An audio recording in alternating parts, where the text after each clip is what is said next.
YCP 5 ఏళ్ల పాలనలో తిరుమల తిరుపతి దేవస్థానం టీటీడీలో భారీ ఎత్తున దోపిడీ జరిగిందని, అదొక మాఫియా రాజ్యంగా నడిపించిందని రాష్ట్ర దేవాదాయ శాఖ మంత్రి ఆనం రామనారాయణ రెడ్డి సంచలన ఆరోపణలు చేశారు.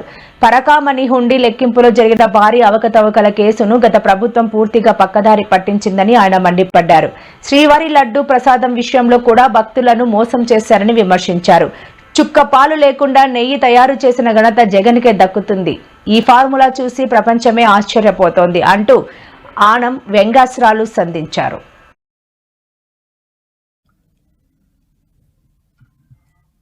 ఈరోజు రాష్ట్రంలో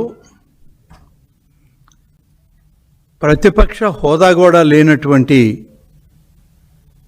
ప్రతిపక్ష పార్టీ నాయకుడి గురించి మాట్లాడాల్సిన పరిస్థితి ఏర్పడడం ఒకంత బాధాకరమైన, ప్రజల కొరకు వాస్తవాలు చెప్పాల్సినటువంటి అవసరం ఉంది. ఈరోజు ప్రతిపక్ష నాయకుని యొక్క పరిస్థితి ఎలా ఉంది అంటే, దొంగే దొంగ దొంగ అంటూ పరిగెట్టిన పరిస్థితి కనబడతా ఉంది.